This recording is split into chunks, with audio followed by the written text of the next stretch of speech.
श्रावण मास का आध्यात्मिक महत्व। श्रावण मास हिंदू पंचांग के अनुसार वर्ष का 5वां महीना पड़ता है। इसे वर्षा ऋतु का महीना या पावस ऋतु भी कहा जाता है, क्योंकि इस समय बहुत वर्षा होती है।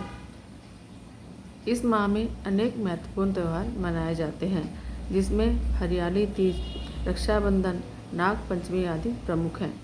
श्रावण पूर्णिमा को दक्षिण भारत में नारियली पूर्णिमा व अवनी अवित्तम, मध्य भारत में कजरी पूनम, उत्तर भारत में रक्षाबंधन और गुजरात में पवित्रोत्पन्ना के रूप में माना जाता है।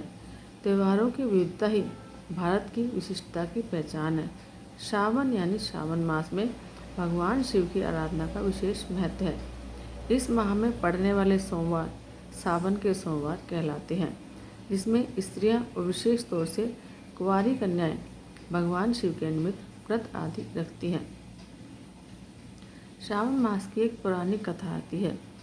जब सनत कुमारों ने भगवान शिव से उन्हें सावन महीना प्रिय होने का कारण पूछा, तो भगवान भोलेनाथ ने बताया कि जब देवी सती ने अपने पिता दक्ष के घर में योग शक्ति से सिर को त्याग दिया था, उससे पहले देवी सती ने महादेव को हर जन्म में पति के रूप में पाने का प्रण लिया था।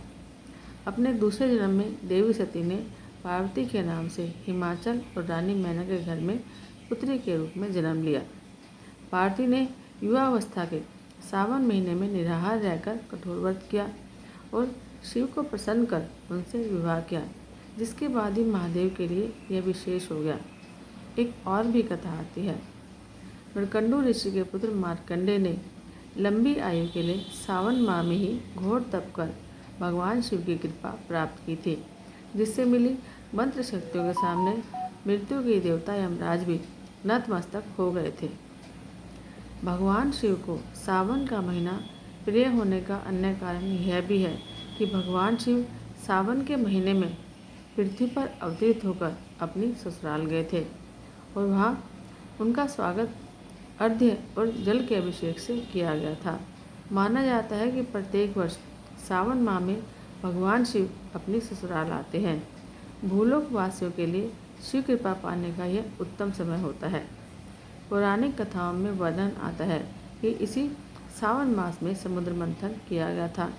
समुद्र मंथन के बाद जो हलाहल विष निकला, उसे भगवान शंकर ने कंठ में समाहित कर सृष्टि की रक्षा की, लेकिन विष पान से महादेव का कंठ नीले रंग का हो गया। इसी से उनका नाम नीलकंठ महादेव पड़ा। विष के प्रभाव को कम करने के लिए सभी देवी देवताओं ने उन्हें जल अर्पित किया, इसलिए शिवलिंग पर जल चढ़ाने का खास महत्व है।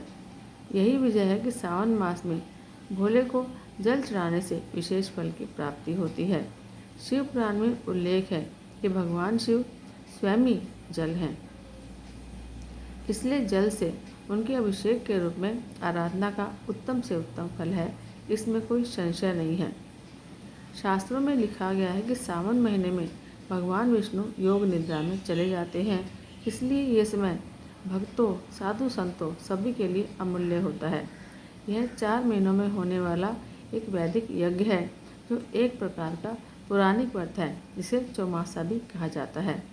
तत्पश्चात सृष्टि के संचालन का उत्तरदायित्व भगवान शिव ग्रहण करते हैं, इसलिए सावन के प्रधान देवता भगवान शिव बन जाते हैं और सावन के महीने में फिर शिव की पूजा की जाती है। सावन मास में भगवान शंकर की पूजा उनके परिवार के सदस्यों के साथ करनी चाहिए। इस माह में भगवान शिव के रुद्राभिषेक का विशेष महत्व है, इसलिए इस मास में प्रत्येक दिन रुद्राभिषेक किया जा सकता है, जबकि अन्य माह में शिववास का मुहूर्त देखना पड़ता है।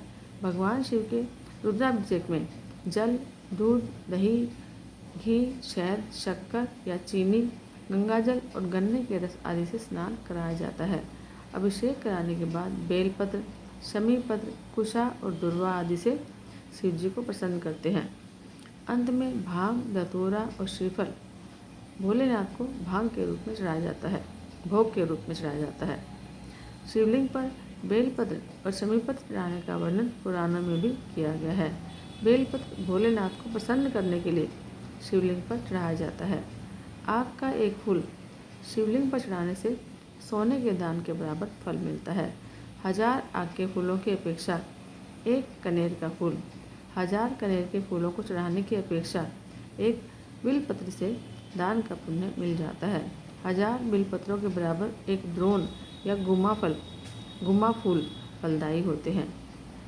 1000 गुमा के बराबर एक चिचड़ा और 1000 चिचड़ा के बराबर एक कुश का फूल और 1000 कुश फूलों के बराबर एक शमी का पत्ता, 1000 शमी के पत्तों के बराबर एक नीलकमल, 1000 नीलकमल से ज़्यादा एक धतूरा और 1000 धतूरों से भी ज़्यादा एक शमी का फूल शुभ और पुण्य देने वाला होता है।